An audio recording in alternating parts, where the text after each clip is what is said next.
Good morning. Calling to order the Board of Health meeting for the town of Shrewsbury. Today is April 30th. It's 8 o'clock.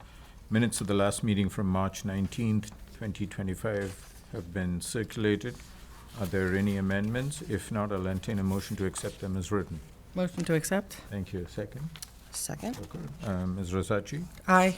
Ms. Walker? Votes aye. Abraham votes aye. The minutes are unanimously approved. The issue before us of the existing nitrogen loading easement with Dinky's Blue Bell Diner on 68 to 70 Clinton Street.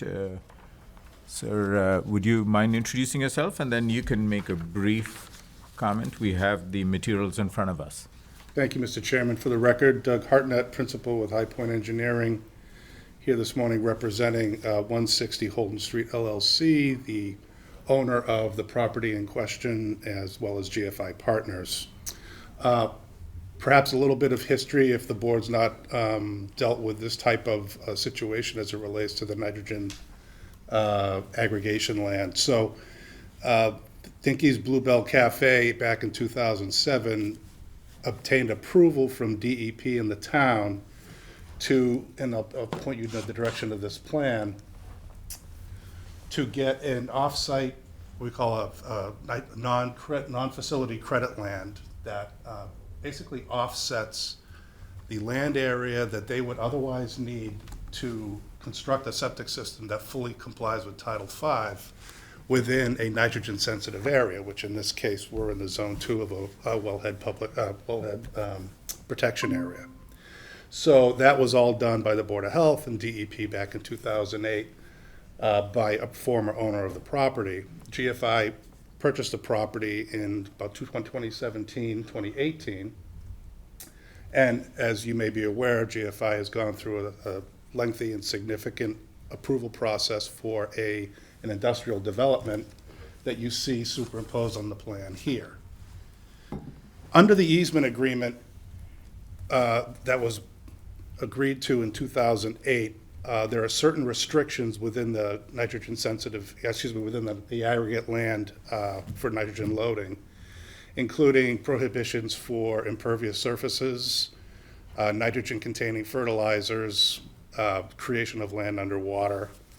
I believe those are the three that were of significant importance as it relates to the development plan. The area that you see in yellow is the current easement location that was approved in 2008. What the applicant is proposing is to relocate that along the edge conditions of the property outside of the development footprint in areas that will substantially remain as natural. There would not be any fertilizers applied to those areas. There's no proposed impervious surfaces within those areas. And as a result, by doing the land swap, you would create what's shown in basically in orange, approximately 3.6 acres of land to offset the loss of the replacement of the yellow, which is 3.38 acres of land. So we give a little bit more land in addition to what was originally permitted, and meets all the requirements, satisfies all the prohibition requirements within the easement. And within that easement document, it does require that the local approving authority, in this case the Board of Health, needs to grant the approval for the modification of the easement. And so that's why we're here this morning, to seek approval of that from the board. Thank you. Great. First, thank you for being here, and thank you for that explanation. Just to confirm for the record, you have met all the criteria that are required per our regulations to make this easement happen. Yes. Is that a fair statement? And the owner of the property has also consented and agreed, and there is no dispute regarding this. Fair to state? That is correct. Great. Okay. So if there are questions from other No board further members? questions. If That was not, a really we'll- great explanation. Yes, Thank you. So we'll entertain a motion to accept the request to grant the easement as per the regulations. Yep, I'll make a motion. Okay, second. Yep, Ms. Walker All seconds the right, motion. Ms. Rosacci, Aye. Ms. Walker, Aye. Abraham votes aye. It's granted. Thank you very Thank you much. for your time Thank this you. morning. Have a nice day. Thank you, too. Thank you, sir. And as customary by the Board of Health, we'll follow up with just a brief letter recapping the Board of Health's unanimous approval today for your records. Okay, I should probably point out that there will be a final recordable plan that is filed with the registry with any amendment to the easement document to refer to the new plan, and that will be provided to the board for record information. Okay. That'd be great. Thank you. so Thank much. you. Thank you. Great. Next item on the agenda is the review and discussion of Article 29 regarding the regulation, sale, and use of bottled water. Mr. Razdan, thank you for making the time to be here this morning. Good morning, sir. Good morning. Thank you for the materials you filed with the board. That was useful. Also, we were able to review the presentation you had made to the Finance Committee, so thank you for all that. And we'll do 5 minutes. Please, the floor is yours. So thank you, Chairman, for having me. Thank board for having me. I think I am missing the children today because they're in the school, so they couldn't make it. I'm sorry. And because we didn't know that it was during day. So I would just say my name is Ramesh Razdan. I think most of you know. I've been part of the Shrewsbury town. My kids grew through this system, so proud resident, and I'm also on the Sustainability Committee. And I think we can talk about plastic bottles too. There is environmental impacts. I think we all believe that we're living in an unsustainable world today. We need to make some fundamental changes, structural changes to make us as a sustainable society. But more importantly for today, for this board, I'm to talk about the health impacts that we know. If I look at yesterday, this week at least, almost every newspaper, yesterday CNN talked about impact of plastic on human mortality. How much, roughly 20% of human mortality is actually expected because of the plastic. On a given day, we ingest roughly a credit card worth of plastic in our body. And on a given day, on our brain, which is most of the things from liver and other things can be actually discarded, but our brain cannot. So brain, on an average, if you look at studies, has a spoonful of plastic. So I think I can talk about, there are 7 impacts we can talk about, I would say, as from a recycling standpoint. People say recycling, roughly there is confusing studies, 9 to 20% get studies. Most of that stays in the environment, so we can't really think about recycling. Human behavior is tough to change. We know it can only be regulated. But more importantly for me is the impact it has on children's health. Because disproportionate people say, brain of the children is getting impacted and is causing a lot of stress in the system. There are 7 impacts that I did research on that. I'm not an expert. I'll just say one is the leaching impact. It leaches a lot of things, which causes cancer, which causes a lot of cardiovascular diseases. The other part it causes is, as I said, microplastics and nanoplastics, because all of them are made out of that. I gave you the example of how much we consume on a given day. I think there is growing research that cancer risk is caused by plastic. There's growing research, cardiovascular and other chronic diseases are caused by plastic. Cellular and genetic effects are there. And there's obviously, I think this is not completely established. There is some established things, but there is some things that have not been completely established. There are long-term impacts that are not being completely understood. I think Shrewsbury has been an exemplar town. As I said, I'm proud of this resident. I think 28 towns in Massachusetts have already banned it. We're not asking for all the plastic bottles. We're asking for smaller bottles because they are likely to stop. We understand the human change is tough. We are trying to take smaller steps, and we're also giving town the opportunity to enforce it in next 1.5 years, which would be in January of 2027. I think for the health of people, I urge the town to enforce that, because it's not a personal thing. We have a passion to do that. It's obviously not impacting me as a person, but I think towns should do something, because most of the towns around us have done that. Most of the towns around in the city have done that. I think what we have also seen, last time also this happened, and my family is kind of notorious in some cases. We bring all these things. We did the styrofoam ban. Our neighboring towns automatically follow what Shrewsbury does. So we haven't been an exemplar town. I don't have a lot of time to take questions and answers, but I'll pause here and see if there is any other questions for me. Thank you very much. First, for being a champion for the environment and for the health of the town. I couldn't agree with you more. So thank you for that. The fact that you even advocate for this is you're a role model to many. Mm-hmm. Yes.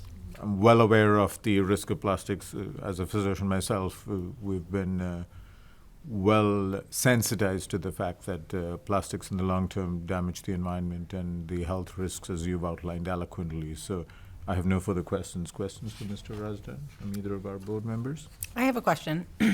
When reviewing this, what What prompted the petition to only focus on water and not maybe other types of beverages?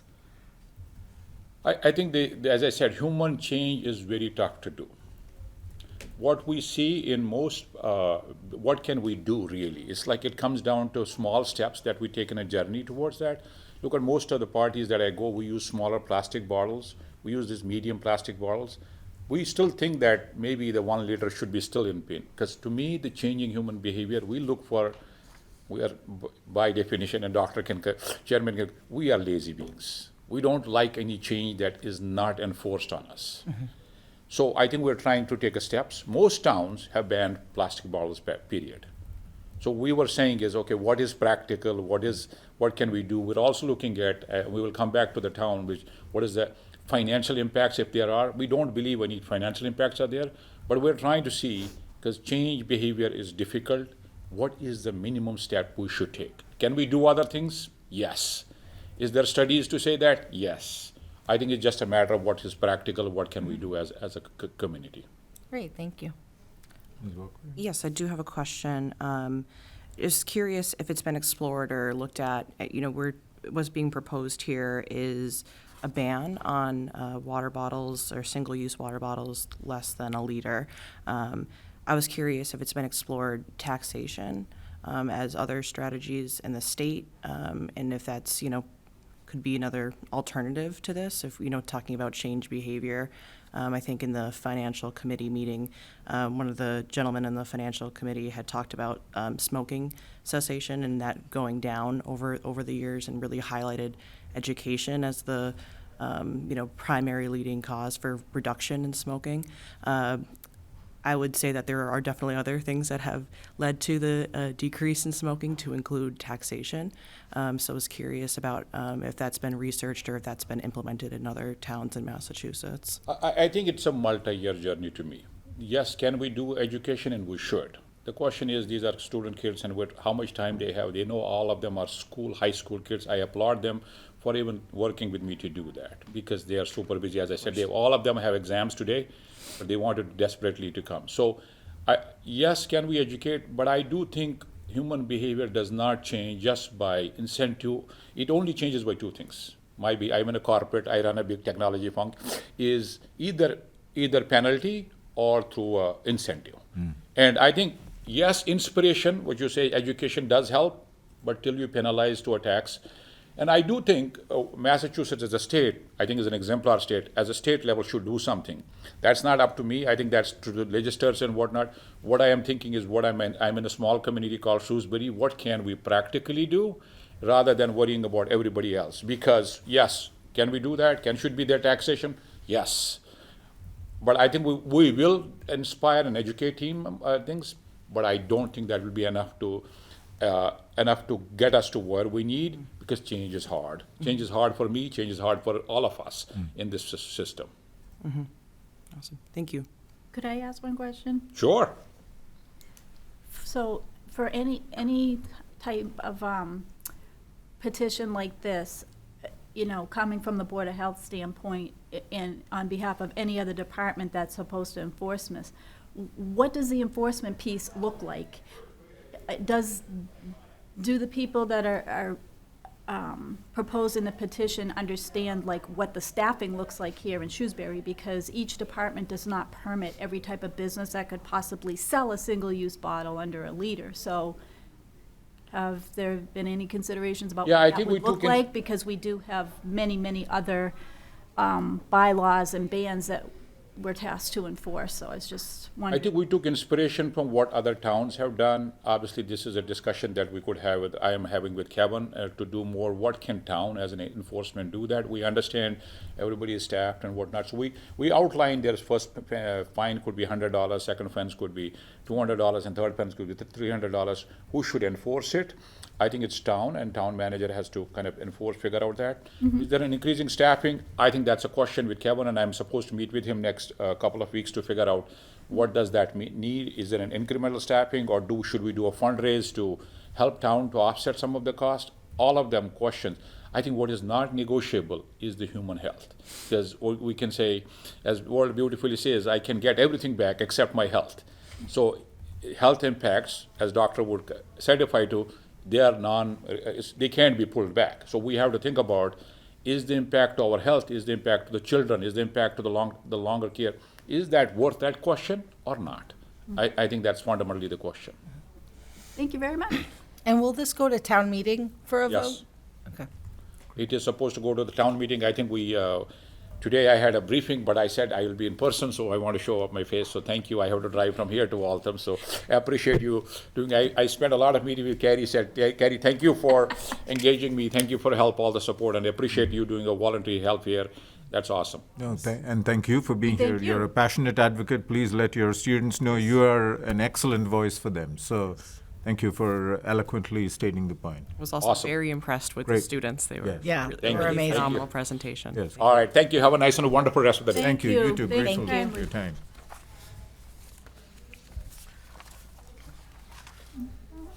All right.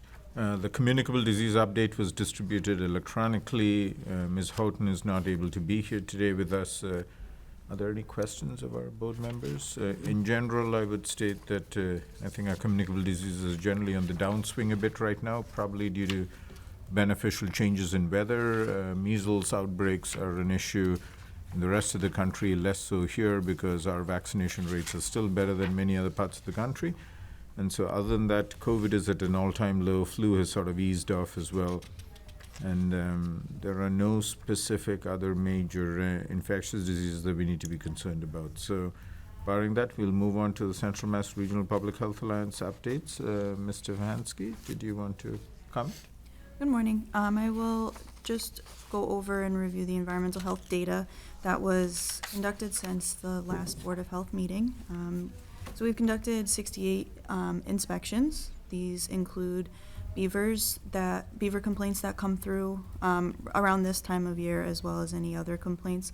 We did have a pre-operational inspection of Village Pizza right down the street. They are back up and running, and they've complied with everything, and their food permit has been reissued. And temporary events and a lot of our food trucks have come through to get permitted, to have an annual permit to be able to go anywhere in town for the remainder of the calendar year for any events. And as always, continuing on with health plan reviews that come through for new establishments, and working to get them up and running as well. Great. Can you give us some more information about the food complaints? Was there anything founded on those two? I don't recall the Price Chopper one offhand, but I don't think it was anything, I don't think it warranted any enforcement. Honeydew, there was a complaint regarding staff that was preparing kind of to go, they were preparing things on the ground. So I did go to the establishment and speak with the owner, or the person in charge, and they did say that they were preparing sort of their pre-packaged to-go coffee cups with sugars and individual creamers. They were preparing it on the ground, so I reiterated the importance of not doing that, and told them that they needed to find another sanitary solution as to where they can prepare those packages for their to-go coffees. As we get into summer, the incidence of foodborne related illnesses tend to increase, and you're comfortable that everyone is sort of complying at this point in time as best that you've been able to inspect to everyone is sort of on top of things. Yes, during my inspections, I try to provide that education before it happens and be a little bit more proactive in my approach. Anything that may not necessarily be a violation at the time, but I could see becoming an issue, I try to, again, provide that education and make sure that they're well aware of employee practices and employee health and hygiene and things along those lines to prevent some of those foodborne illnesses from happening. Great. Well, thank you for all that you do. You definitely keep the town safe and the people safe. Thank you. Thank you. All right. Our meeting schedule, our May meeting is, again, Ms. Stockwell, our meeting is May 21st? 21st at 8 a.m. Great. Yes, sir. And there are no other agenda items. I'll take a motion to adjourn the meeting. Motion? Ms. Walker? Second that motion? All right. Ms. Rosachi? Aye. Ms. Walker? Aye. Abraham votes aye. The meeting is adjourned. Thank you. Thank you.